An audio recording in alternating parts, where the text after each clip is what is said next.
1.1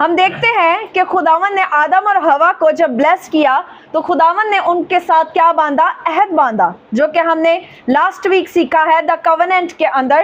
خدا نے آدم کے ساتھ عہد باندھا کہ تو جو ہے وہ باغ کے ہر درخت کا پھل کھا سکتا ہے، لیکن نیک و بد کی پہچان کے درخت میں سے کبھی نہ کھانا، جس روز تو نے اس میں سے کھایا تو کیا ہوا؟ تو مرا۔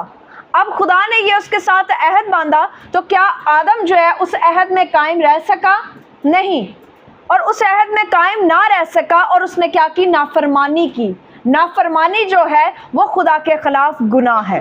جب ہم خدا کے ایک کام کی نافرمانی کرتے ہیں تو یہ گناہ کہلاتا ہے، یا اگر ہم ان کو سمپل ورڈز میں کہیں، ہر وہ چیز جو خدا کے خلاف ہے وہ کیا ہے؟ گناہ ہے۔ اور اگر ہم ببلیکل ٹرم کے ساتھ اس کی ڈیفینیشن کو دیکھیں تو شرع کی مخالفت گناہ ہے۔ سو یہاں پہ ہمیں دیکھنے کو ملتا ہے جب آدم نے اس پھل میں سے کھایا، ہوا نے اس پھل میں سے کھایا اور انہوں نے نافرمانی کی تو انہوں نے کیا کیا؟ انہوں نے گناہ کیا۔ ہم نے سیکھا تھا فرسٹ ڈے پہ کہ ہمارے بنیادی مسائل کیا ہیں، ہمارے مین جو مسئلے ہیں، جس میں سے پہلا مسئلہ تھا ابلیس، دوسرا مسئلہ ہے گناہ، اور تیسرا مسئلہ ہے خدا سے جدائی۔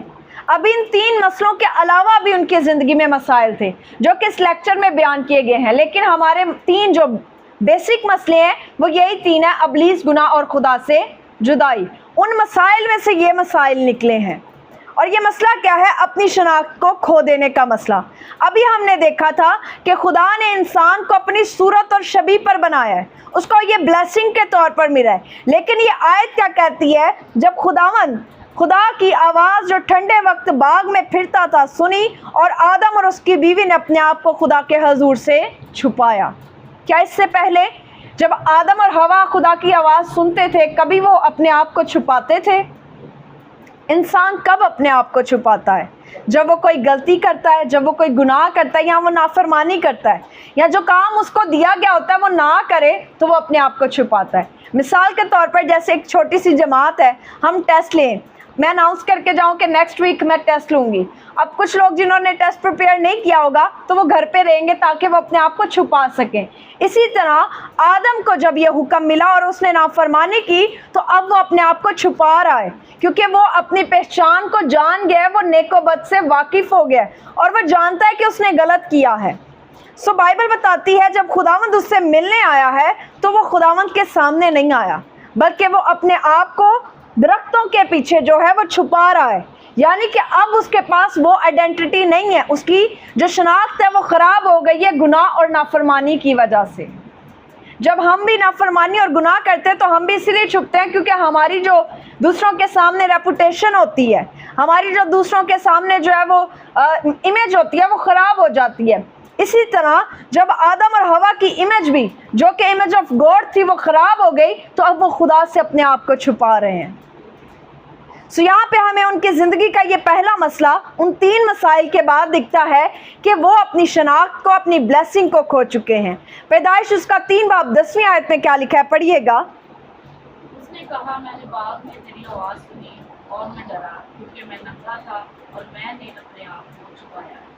اس کے ڈرا کو انڈرلائن کر کے اس کے نیچے لکھیں اپنا اختیار کھو دیا۔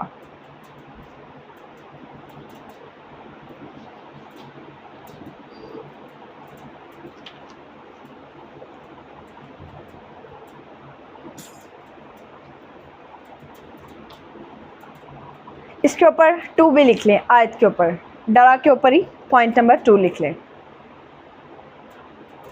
پھر اب جب وہ خدا کے سامنے آیا ہے ڈرتا ہوا اپنے آپ کو چھپانے کے بعد، جب خدا نے اس کو آوازیں دی کہ آدم باہر نکل کر آ، تو وہ باہر آیا تو وہ خدا سے کہتا ہے میں ڈرا۔ ہم جب کچھ غلط کرتے ہیں تبھی ہمیں ڈر لگتا ہے، کیونکہ بائبل میں تو لکھا ہے خداوند کا خوف پاک ہے، اور خدا کے خوف میں ایسا ڈر نہیں ہے کہ انسان گھبرائے اور وہ خدا کے سامنے نہ آئے۔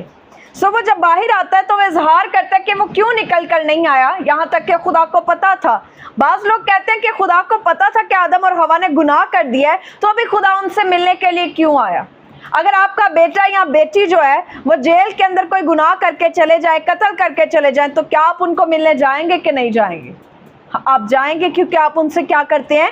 پیار کرتے ہیں۔ اسی طرح خدا انسان سے پیار کرتا ہے، جب انسان نے گناہ کیا، نافرمانی کیا، اس کے باوجود خدا اس سے ملنے کے لیے آیا تاکہ وہ خود اپنا اقرار جو ہے وہ خدا کے سامنے کرے، لیکن وہ اپنے آپ کو چھپا رہا ہے، اور وہ جب سامنے آتا ہے تو کہتا ہے میں ڈرا۔ کیوں؟ کیونکہ اب اس کے پاس اختیار موجود نہیں ہے۔ جو اس کو امیج کے ساتھ بلیس کیا گیا تھا، اس کو اختیار دیا گیا تھا، اس کو جو ہے گھر میں ذمہ داریاں دی گئی تھی، گھر میں ایک جو ہے وہ حیثیت دی گئی تھی، وہ اب اس کے پاس نہیں ہے۔ اپنی نافرمانی اور گناہ کی وجہ سے انسان نے وہ اختیار کھو دیا، اور خدا کہتا ہے، اور وہ خدا سے کہتا ہے میں ننگا تھا۔ کیا اس سے پہلے آدم ڈرا؟ وہ کبھی نہیں ڈرا خدا کے حضور آنے سے، نہ وہ اس کو کبھی اس بات کا احساس ہوا کہ وہ ننگا ہے، خدا اس کو ایسے دیکھے گا تو کیا سوچے گا، بلکہ وہ کبھی بدی سے واقف ہی نہیں تھا۔ اب یہ عہد کو توڑنے کے بعد سب سے پہلے وہ بدی سے واقف ہو گیا ہے۔ اب وہ دو طرح کی سوچ رکھتا ہے، اب صرف اس کی سوچ جو ہے وہ راستہ بازی کی نہیں ہے، بلکہ اب گناہ سے بھی بری ہوئی اس کی سوچ ہے، کیونکہ وہ جانتا ہے کہ کیا گناہ ہے اور کیا اچھی چیزیں ہیں۔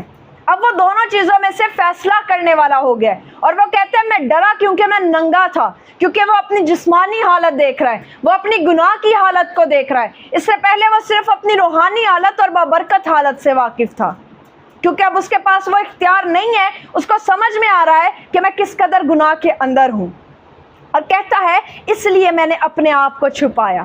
اب یہاں پہ انسان کی زندگی کے دو مسئلے ہم نے دیکھے ہیں۔ پہلا مسئلہ کہ وہ اپنی شناخت یعنی خدا کی شبیہ کھو چکا ہے، دوسرا مسئلہ وہ اپنا اختیار، اپنی بلیسنگ کھو چکا ہے۔ اب تیسرا مسئلہ اور کیا ہوتا ہے؟ پیدائش اس کا 3 باب 12ویں آیت میں کیا لکھا ہے؟ پڑھیے گا۔ آدم نے کہا جس عورت کو تو نے میرے ساتھ کیا ہے اس نے مجھے اس درخت کا پھل دیا اور میں نے کھایا۔ اس کو اوپر پوائنٹ نمبر 3 لکھیں اور لکھیں الزام تراشی۔ پیدائش کی کتاب بڑی انٹرسٹنگ بک ہے، یہ ہیومن نیچر کے بارے میں، سائیکالوجی کے بارے میں بتاتی ہے کہ انسان کیسے خیالات رکھتا ہے اور وہ کیسے سچویشنز میں جو ہے وہ اپنے آپ کو اظہار کے طور پر پیش کرتا ہے۔ اب یہاں پر جب خدا نے پوچھا ہے آدم سے، کیونکہ آدم کے ساتھ عہد باندھا گیا، لاسٹ لیکچر میں ہم نے سیکھا کہ آدم کے ساتھ عہد باندھا گیا، تو اسی لیے خداوند پہلے کوسچن بھی آدم سے کر رہا ہے، اور آدم آنسر کیا دے رہا ہے؟ کہ آدم نے اپنی غلطی مان لی ہے اور کہا سوری خداوند مجھ سے غلطی ہو گئی ہے، میں نے اس عہد کو پورا نہیں کیا۔ بلکہ یہاں الٹ ہوا اس کا، وہ کیا کرتا ہے؟ وہ اپنی غلطی ماننے سے انکار کرتا ہے، اور ہوا کے بارے میں کہتا ہے کہ جس عورت کو تو نے میرے ساتھ کیا اس نے مجھے دیا اور میں نے کھایا۔ اب یہاں پہ کوئی بات غلط بھی نہیں تھی، وہ جھوٹ بھی نہیں کہہ رہا تھا، ہوا نے اس کو دیا تھا اور اس نے کھایا تھا، لیکن بات یہاں فرما برداری اور وفاداری کی تھی، کیونکہ عہد آدم کے ساتھ باندھا گیا تھا اور خدا نے اس کو کلام سنایا تھا، آگے کلام ہوا کو سنانا آدم کی ذمہ داری تھی۔ اسی لیے بائبل بتاتی ہے آدم یہاں پر اپنے گناہ کو قبول نہیں کرتا اور وہ ہوا پر الزام لگاتا ہے کہ اس کی وجہ سے میں نے گناہ کیا۔ گناہ چاہے جس بھی شکل میں ہو، جس کی وجہ سے کہنے سے آپ نے کیا ہو، لیکن بائبل بتاتی ہے آپ نے اپنی مرضی سے اس کو کیا ہے، کیونکہ آپ نے فیصلہ کر لیا کہ میں یہ کروں گا۔ سو یہ بائی چوائس ہے، کوئی آپ کے ساتھ گناہ کرنے میں زبردستی نہیں کر سکتا۔ جس طرح آپ کو اگر کوئی چیز پسند نہیں ہے کھانے میں تو وہ کوئی زبردستی آپ کو کھلا نہیں سکتا گھر میں، اسی طرح آدم کے ساتھ ہوا زبردستی نہیں کر سکتی تھی۔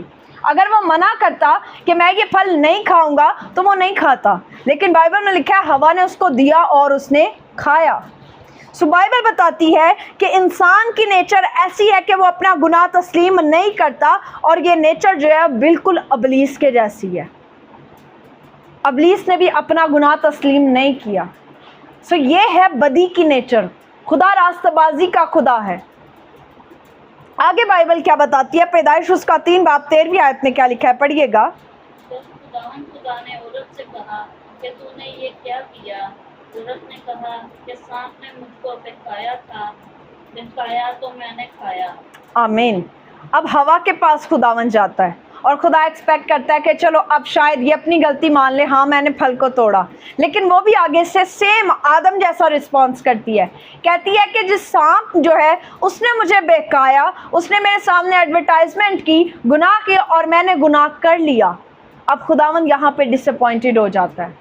خداوند یہ ایکسپیکٹ نہیں کر رہا تھا انسان سے، لیکن کیونکہ ہم خدا کی ایکسپیکٹیشن سے زیادہ گناہ کرتے ہیں، خدا جتنا بھی رحم کر لے ہم پہ، خداوند ان کو سزا سناتا ہے اور مسئلوں کا آغاز ہونا شروع ہو جاتا ہے۔ ابھی یہاں پہ مسئلے ہوئے ہیں، ابلیس آیا, اس نے گناہ کی ایڈورٹائزمنٹ کی, ہوا نے پھل میں سے لیا, آدم نے کھایا اور گناہ ہو گیا. یعنی ابلیس پہلا مسئلہ, گناہ دوسرا مسئلہ. اب تیسرا مسئلہ ہونے لگا, خدا ان کو باغ عدن سے نکالنے لگا ہے, یعنی کہ اپنے آپ سے جدا کر سکتا ہے. آپ کہہ سکتے ہیں یہ مین مسئلے ہیں اور ان کے اندر چھوٹے چھوٹے مسئلے جو ہے وہ چھپے ہوئے ہیں. جیسے کہ ابلیس آیا تو کیا ہوا, انسان نے اپنی شناخت کھو دی ہے, اپنا اختیار کھو دیا اور گناہ کو جو ہے وہ پہن لیا اور وہ الزام تراشی کرنے والا ہو گیا. اب خدا کیا کرتا ہے, انسان کو سزا دیتا ہے. آئے میرے ساتھ نکالیے گا اگلی آیت, پیدائش اس کا 3 باب 16ویں آیت کے اندر لکھا ہے, پھر اس نے عورت سے کہا میں تیرے درد حمل کو بہت بڑھاؤں گا اور تو درد کے ساتھ بچے جنے گی اور تیری رغبت اپنے شوہر کی طرف ہوگی اور وہ تجھ پر حکومت کرے گا. درد حمل کو بہت بڑھاؤں گا, اس کو انڈرلائن کریں. تیری رغبت, اس کو بھی انڈرلائن کر لیں. شوہر کی طرف ہوگی, اس کو بھی انڈرلائن کر لیں. وہ تجھ پر حکومت کرے گا, اس کو بھی انڈرلائن کر لیں. اب یہ آیت جو ہے سب سے پہلے, کیونکہ ہوا نے گناہ کیا اس لیے خداوند ہوا کو سب سے پہلے سزا سناتا ہے. اور اس سزا میں پہلی چیز کیا آئی ہے, اس سزا میں پہلی چیز آئی ہے, خدا کہتا ہے میں تیرے درد حمل کو بہت بڑھاؤں گا. یعنی کہ اس سے پہلے بھی ہوا جو ہے اس پروسیس سے گزر چکی ہے, چائلڈ برتھ کی جو ہے پروسیس سے گزر چکی ہے, اس لیے خدا کہتا ہے میں تیرے اس درد کو اور بڑھاؤں گا. بہت سے اسکالرس کا کہنا ہے, کتاب مقدس میں یہ چیز درج نہیں ہے, جو ابھی میں آپ کے ساتھ بانٹنے والی ہوں یہ اسکالرس کی کہی گئی چیز ہے. سو آپ اس پہ مکمل طور پر یقین نہیں کر سکتے کیونکہ یہ کتاب مقدس کا حصہ نہیں ہے, لیکن یہ ایک خیال ہے جس کی بابت ہمیں پتہ ہونا ضروری ہے. اسکالرس کا, مسیحی اسکالرس کا کہنا ہے کہ جب آدم اور ہوا باغ عدن کے اندر موجود تھے تب بھی ان کی اولاد تھی, کیونکہ ان کی ایج لیمٹ کے بارے میں نہیں لکھا گیا, ان کی اولاد کے بارے میں نہیں لکھا گیا. جیسے ہی باغ عدن سے وہ نکلتے ہیں تو لکھا ہے کہ اس نے فلاں سے شادی کر لی, اس نے فلاں سے شادی کر لی. سو اٹس مین کہ ابھی وہاں پہ لوگ موجود ہیں, وہاں پہ نسلیں موجود ہیں آدم کی آگے. بس کیا تھا کہ موت کا تصور نہیں تھا, لوگ مر نہیں رہے تھے, لوگ بڑھ رہے تھے. سو جب یہ بات کی جاتی ہے کہ میں تیرے درد عمل کو بہت بڑھاؤں گا, سو اس کا مطلب ہے کہ ہوا پہلے بھی اس پروسیس سے گزر چکی ہے اور اس کی وہاں پہ اور بھی اولاد ہے. اور جب وہ باہر نکالی جاتی ہے اور اس کے بچے آپس میں قتل کرتے ہیں تو پھر لکھا ہے کہ اور بچے پیدا ہوتے ہیں. اور جب لکھا ہے کہ اس کا بیٹا جو ہے وہ اس کو خدا سزا سناتا ہے اپنے بھائی کی قتل کی, تو وہ کہتا ہے کہ لوگ مجھے پائیں گے تو وہ تو مجھے قتل کر دیں گے. سو بائبل میں لکھا ہے, خدا کہتا ہے جو تجھے قتل کرے گا وہ 7 گنا اور گناہگار ٹھہرے گا. سو دیٹس مین کہ وہاں پہ پاپولیشن موجود ہے, کیونکہ فوراً سے تو نکلنے کے بعد بچے نہیں نا آ گئے. سو یہ اسکالرس کا ایک خیال ہے کہ باغ عدن کے اندر صرف آدم اور ہوا نہیں بلکہ ان کی اولاد بھی موجود تھی. آگے کتاب مقدس کیا کہتی ہے, خدا کہتا ہے کہ تو درد کے ساتھ بچے جنے گی اور تیری رغبت اپنے شوہر کی طرف ہوگی. رغبت کو اگر ہم انگلش میں کہیں تو اٹینشن, جو کہ آج ہمیں نظر آتی ہے کہ ہر وائف جو ہے, ہر گھر کا یہی ہے ماحول کہ ہر وائف کی اٹینشن اپنے ہسبینڈ کی طرف ہوتی ہے. وہ کہاں جا رہا ہے, کیا کر رہا ہے, کیا کھا رہا ہے, اس نے کیا پہنا ہے, کتنے بجے وہ کام سے نکلتا ہے, کتنے بجے وہ گھر آتا ہے. سو یہ خداوند نے عورت کو سزا کے طور پر دیا ہے. سو ایک نیچرل تھنگ ہے. شاید آپ کے ہسبینڈ جو ہیں وہ اس چیز سے کبھی کبھی اریٹیٹ بھی ہو جاتے ہوں کہ 24 گھنٹے تم پیچھے لگی رہتی ہو. اور بعض اوقات کیا ہوتا ہے کہ آپ گھر میں موجود ہوتے ہیں, آپ کا ہسبینڈ آپ کی بات بھی سن رہا ہوتا ہے لیکن وہ موبائل پہ اسکرول کر رہا ہوتا ہے, کیونکہ وہ آپ کے اتنا اٹینشن مانگنے کی وجہ سے جو ہے وہ بالکل تھک چکا ہوتا ہے, بیزار ہو چکا ہوتا ہے, اور بعض اوقات لڑائی میں کہہ بھی دیتا ہے. سو بائبل بتاتی ہے کہ یہ آپ کو جو ہے وہ سزا کے طور پر دیا گیا کہ آپ کی اٹینشن جو ہے وہ آدم کی طرف لگی رہے. اس سے پہلے آدم اور ہوا ایک دوسرے کی اتنی فکر نہیں کرتے تھے کیونکہ انہیں پتا تھا وہ ساتھ ہی ہیں اور وہ خداوند پر ڈیپینڈنٹ تھے.